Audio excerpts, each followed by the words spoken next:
لبيك اللهم لبيك لبيك لا شريك لك لبيك إن الحمد لله رب العالمين والصلاة والسلام على سيد المرسلين وعلى آله وصحبه أجمعين. Today we are going to talk about the philosophy of Qurban. The philosophy of Qurban. Qurban means sacrifice. The people in the Indian subcontinent, they call it Qurbani, but in Arabic language it is called Qurban. And any act or any word you utter with the intention to please Allah subhanahu wa ta'ala is Qurban. And the intention is to get close to Allah subhanahu wa ta'ala, to get the taqarrub of Allah subhanahu wa ta'ala. Qurban is from qurb. Qurb means to get closer, to get near to Allah subhanahu wa ta'ala. So whatever you spend in the path of Allah, time or money or animal, the sacrifice you do to seek the pleasure of Allah subhanahu wa ta'ala and to get close to Him, that act is called Qurban. And you know that this is a sunnah of Prophet Ibrahim alayhi salatu wassalam. Allah, the Creator, gave Ibrahim alayhi salatu wassalam a son when he was very old. According to Bible, he was 86 when he was given Ismail alayhi salatu wassalam. And this is what Quran mentions also. الحمد لله الذي وهب لي على الكبر إسماعيل وإسحاق. I thank to Allah subhanahu wa ta'ala who gave me in this old age two sons, Ismail and Ishaq. And this sacrifice is the sunnah of Ibrahim alayhi salatu wassalam. So he was 86 when he was given Ismail, and he was 99 after 13 years or 14 years. He was given the second son Ishaq in Palestine. Now, when Ismail was almost 10 or 12, he was growing up, Allah subhanahu wa ta'ala has ordered to sacrifice his son. And Ibrahim, without any hesitation, prepared himself to sacrifice his son. And he saw a dream, he asked his son, and he did it. So Allah has accepted it, and it was made a sunnah for all the people to come until the day of judgment. So the sacrifice has to be for Allah subhanahu wa ta'ala.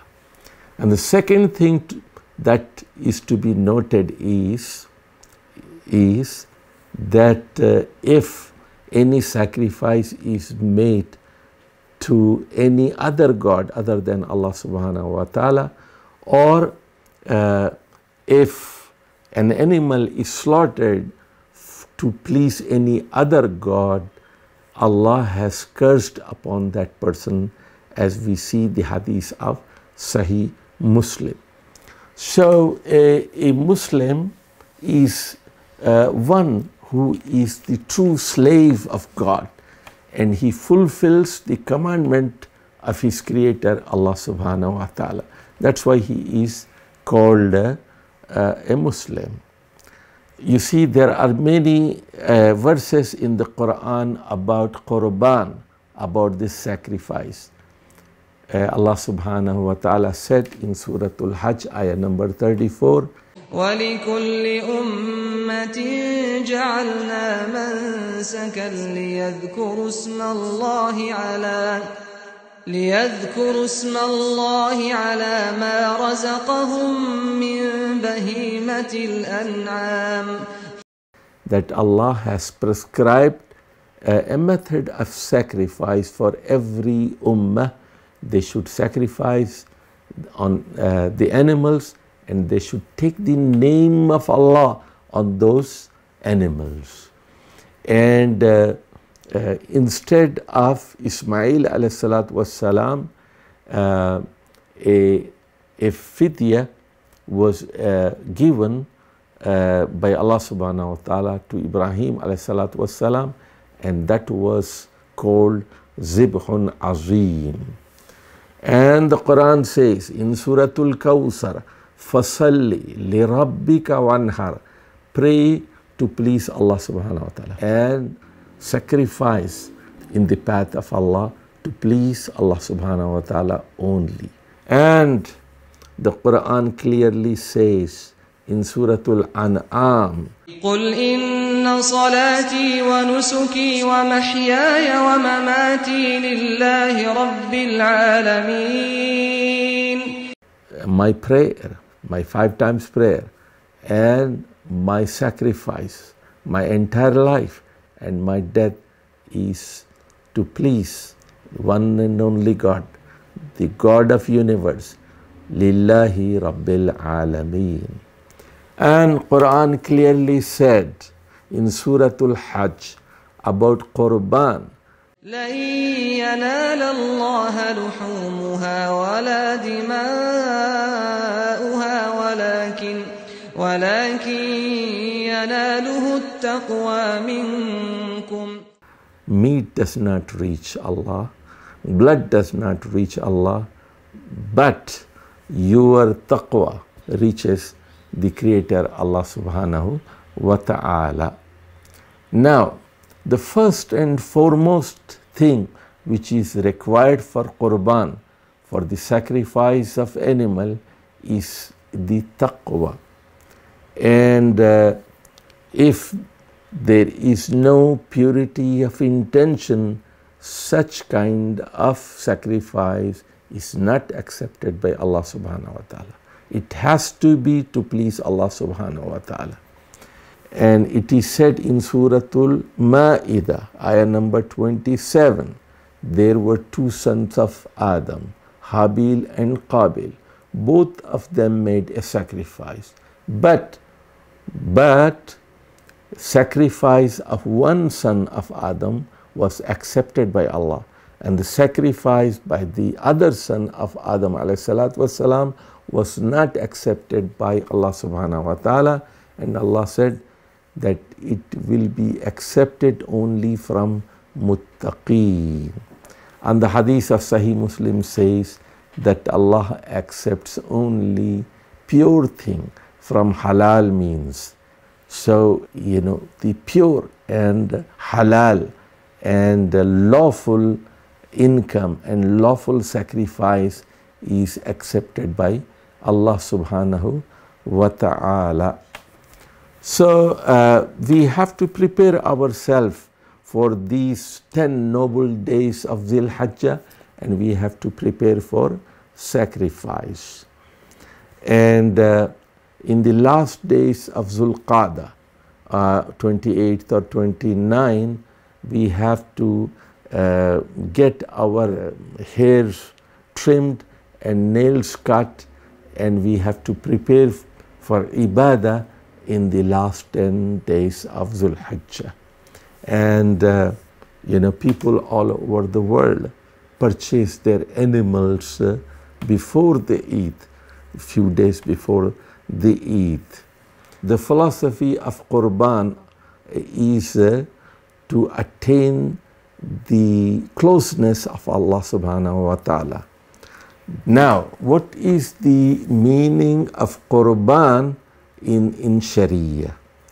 Qurban means any act or any word with the purity of intention made so that it becomes a means to get close to Allah subhanahu wa ta'ala, to seek taqarrub of Allah subhanahu wa ta'ala. Anything you do with purity of intention to get close and close to Allah subhanahu wa ta'ala. It could be anything. It could be a charity, it could be an animal, it could be your time, it could be your resources, it could be your body. Whatever you do, a gift, that is called Qurban. And we said this, that any sacrifice made to any other deity other than Allah subhanahu wa ta'ala is haram in Islam. All those animals slaughtered at a grave or a place of worship, they are considered haram in Islam. Wama zubiha ala nusub. Any animal sacrificed for ghairullah is also haram, and if it is slaughtered at a particular shrine or a particular temple, that is also made haram by Allah subhanahu wa ta'ala. So any act which is done for show off will not be accepted by Allah subhanahu wa ta'ala. Now let's understand the word Qurban and the word Muqarrab. The Quran says Isa alayhi salatu was salam was very close to Allah subhanahu wa ta'ala. He was a slave of Allah, he was a messenger of Allah, Jesus Christ, and he was Muqarrab, as it is said in chapter number 3, ayah number 45. And we find in Surah Maryam, in that it is said about Musa alayhi salatu wassalam, وَقَرَّبْنَاهُ نَجِيًّا. Allah subhanahu wa ta'ala spoke to Musa alayhi salatu wassalam when he was made close to him. And we find in Surah Tawbah, Allah subhanahu wa ta'ala glorifies some of the Sahaba. And Allah says, وَمِنَ الْأَعْرَابِ, and among the people from the desert, there are people, مَنْ يُؤْمِنُ بِاللَّهِ وَالْيَوْمِ الْآخِرِ, those who believe in Allah and those who believe in the Day of Judgment. وَيَتَّخِذُ مَا يُنْفِقُ خُرُبَاتٍ عِنْدَ اللَّهِ, and whatever they spend in the path of Allah is for the intention of getting close to Allah subhanahu wa ta'ala. Qurubatin indallah wa salawatir rasul. And they also believe that the prayer made by Prophet Muhammad sallallahu alaihi wasallam will also make them close to Allah subhanahu wa ta'ala. Ala innaha qurbatan lahum. Yes, indeed, you must be informed that these are the acts by which you can get close to your Creator. Sayadkhuluhumullahu fi rahmati. Sayudkhiluhumullahu fi rahmati. Allah subhanahu wa ta'ala will enter all these people in the paradise. Inna Allah ghafurur rahim. Indeed, Allah is always forgiving and always merciful. Sayadkhiluhumullahu fi rahmati.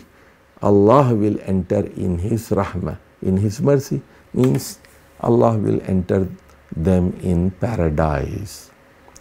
You see, even some of the angels are very close to Allah subhanahu wa ta'ala.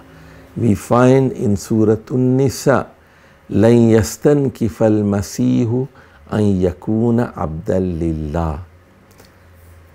Jesus Christ never felt ashamed to call Himself and to consider Himself as a slave of God. He never said, I am son of God.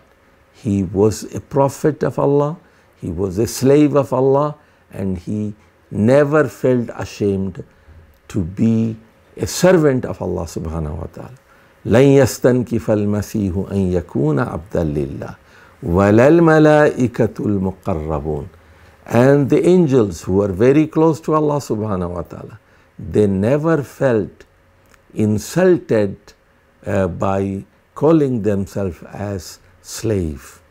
And then Allah said very clearly, وَمَنْ يَسْتَنْكِفْ عَنْ إِبَادَتِهِ وَيَسْتَكْبِرْ فَسَيَحْشُرُهُمُ إِلَيْهِ جَمِيعًا. فَسَيَحْشُرُهُمْ إِلَيْهِ جَمِيعًا. Whosoever will feel ashamed to be called a slave of God, and who is feeling ashamed in worship of Allah subhanahu wa ta'ala, and shows his arrogance, وَيَسْتَكْبِرْ, he shall be gathered and punished by Allah subhanahu wa ta'ala. So this ayah of the Quran in Surah An-Nisa, ayah number 172 says that